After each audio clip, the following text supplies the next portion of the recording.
Assalamualaikum warahmatullahi wabarakatuh. Nama saya Permata Sari Putri dari kelas TEP Ganjil 2018, NIM J1B018073 akan mempresentasikan tugas mata kuliah Kapita Selekta sebagai berikut. Baik, di sini judulnya adalah Arsea halofilik, kehidupan dengan pengeringan, radiasi, dan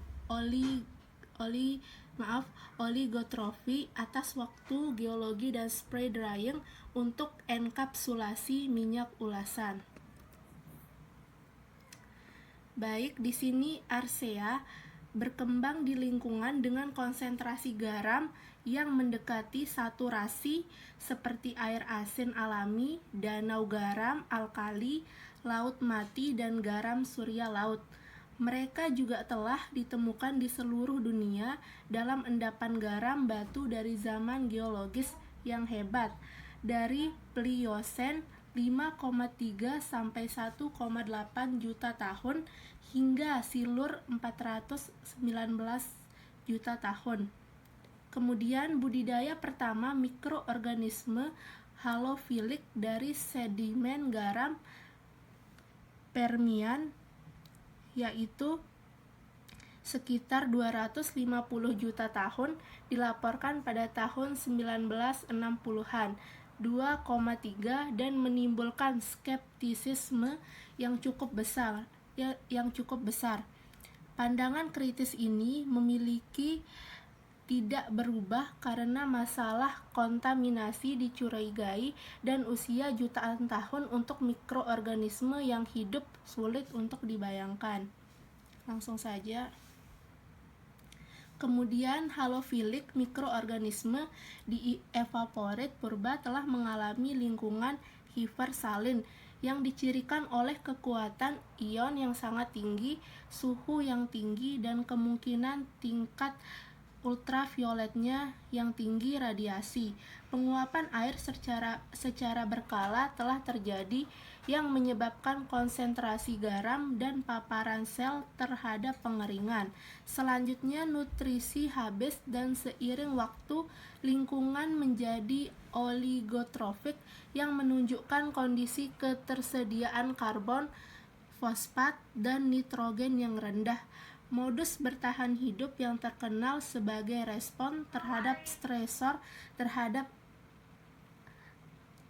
stresor tersebut adalah spora yang merupakan bentuk dorman dari beberapa bakteri dan eukariota dengan ketahanan tinggi terhadap lingkungan yang ekstrim. Kemudian di sini adalah gambar lokalisasi sel pra-pewarnaan NRC1 dalam cairan inklusi halid yang diproduksi di laboratorium. Pembesaran rendah yaitu yang kiri dan lebih tinggi pembesaran beberapa inklusi cairan pada bagian kanan. Di sini dapat dilihat. Kemudian minyak nabati dan minyak laut rentan terhadap kerusakan oksidasi di samping produksi yang dihasilkan dari rasa tidak enak. Lebih-lebih lagi minyak yang tidak stabil dalam kondisi pemrosesan dan penyimpanan karena kepekaannya terhadap cahaya dan panas yang membatasi penerapannya dalam industri makanan. Oleh karena itu, perlu untuk melindungi minyak untuk meningkat stabilitasnya selama penanganan, pemrosesan, dan penyimpanan. Di sini adalah tabel, yaitu ada beberapa yang sudah diterapkan di sini gizi-gizi atau yang berada pada kandungan minyak nabati yang ada di penerapan penelitian ini, yaitu tabel optimalisasi kondisi proses pengeringan semprot untuk berbagai jenis minyak dan nabati, dan lain-lain. Adapun tujuan dari presentasi ini yaitu yang pertama, agar mahasiswa mengetahui konsep mengenai kehidupan dengan pengeringan, radiasi, dan oligotrofi atas waktu geologi. Kemudian, agar mahasiswa mengetahui konsep dari spray drying untuk enkapsulasi minyak ulasan. Manfaat: agar mahasiswa mampu mengetahui bagaimana pemanfaatan kehidupan dengan pengeringan, radiasi, dan oligotrofi atas waktu geologi. Kemudian yang kedua, agar mahasiswa mampu mengetahui pemanfaatan spray drying untuk enkapsulasi minyak ulasan. Kemudian ini beberapa tinjauan pustaka atau landasan teorinya dari beberapa sumber yang sudah akurat. Ini bisa dilihat dari aktivitas airnya, kemudian ini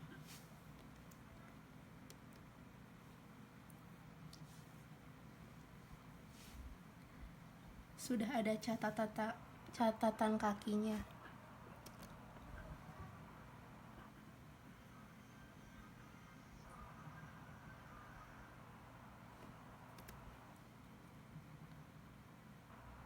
Ini untuk penjelasan partikelnya yang diterapkan pada jurnal ini.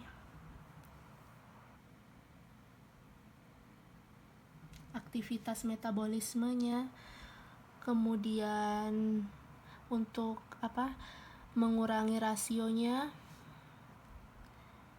dan jumlah bola yang terbentuk dari sel.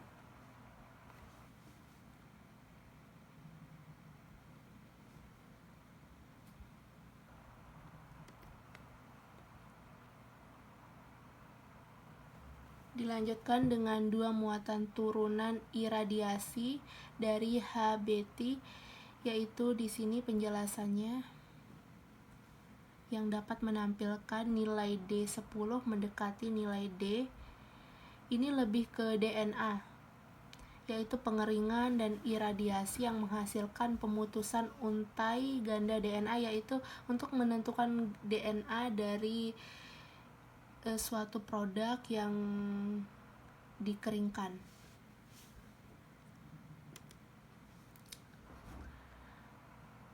Lanjut, di sini adalah enkapsulasi adalah teknik di mana partikel kecil atau tetesan zat aktif yang memiliki beberapa karakteristik menarik yang tertutup dalam lapisan untuk melindunginya dari faktor lingkungan seperti oksigen, cahaya, kelembaban, dan interaksi dengan senyawa lain. Di sini sudah ada penjelasannya. Enkapsulasi biasanya digunakan untuk mendapatkan partikel dengan diameter 1 sampai 1000 meter. Bahan makanan atau bahan yang lainnya juga bisa.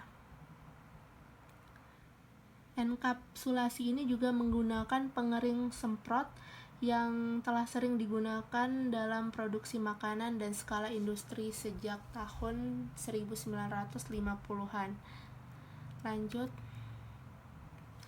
Nah, tadi kan sudah ditampilkan gambar dari penelitian ini, dan ini proses pengeringan semprot yang diilustrasikan pada gambar 1 yang pertama tadi, yaitu langkah-langkahnya. Yang pertama itu atomisasi umpan cairan, kemudian pengeringan media, selanjutnya pengeringan pakan dan kontak semprot, dan pemisahan produk dari udara. Sifat-sifat produk akhir secara langsung dipengaruhi oleh semua langkah-langkah termasuk parameter operasionalnya. Pengeringan semprot sangat cepat dan dapat direproduksi metode pengeringan karena luas permukaan yang sangat besar yang dibuat oleh atomisasi umpan cair. Nah, tadi sudah kita bahas tentang atomisasi umpan, yaitu atomisasi yang melibatkan pengubahan umpan cairan emulsi yang menjadi tetesan kecil dengan ukuran seragam, menghasilkan keseimbangan perpindahan panas dan masa pada tahap pengeringan, serta meningkatkan permukaan area dan memungkinkan distribusi umpan yang baik di dalam ruang pengering. Kemudian pembesaran ukuran partikel, luas partikel menyebabkan penguapan air yang cepat dan pembentukan kerak mengeringkan pakan dalam hitungan detik. Sangat cepat, bukan menggunakan pengeringan semprot tersebut, spray drying. Penutup terakhir yaitu kesimpulannya, yaitu Haloarchaea dapat bertahan hidup dalam kekeringan dan kelaparan yang ekstrim. Kadang-kadang tampaknya untuk kondisi geologis periode waktu, yaitu jutaan tahun, mekanisme yang tampaknya terlibat termasuk pengerdilan sel, pengurangan ATP, pembentukan kapsul, pelindung, dan mungkin produksi dorman tahap, seperti partikel bola kecil. Poliploidi merupakan faktor penting dalam beberapa strategi ini. Kemudian minyak nabati yang mengandung lipid yang mempromosikan kesehatan dengan sifat biologis dan fungsional. Minyak ini rentan terhadap oksidasi, ketidakstabilan, dan degradasi karena tingginya kandungan asam lemak. Tak jenuh mengubah minyak menjadi bubuk, meningkatkan stabilitas oksidatifnya, kemudian dan memungkinkan penggunaan alternatif dari bahan. Pemilihan teknik enkapsulasi yang tepat tergantung pada karakteristik minyak senyawa inti, tingkat stabilitas minyak yang dienkapsulasi di bawah kondisi penyimpanan dan pemrosesan, karakteristik komponen makanan, biaya produksi, dan enkapsulasi, maksimum efisiensi dalam bubuk. Teknik pengeringan semprot adalah teknologi pemrosesan penting yang diterapkan dalam banyak makanan fungsional, produk nutraseutikal, dan farmasi. Sekian presentasi dari saya. Kurang dan lebihnya mohon dimaafkan dan terima kasih. Wassalamualaikum warahmatullahi wabarakatuh.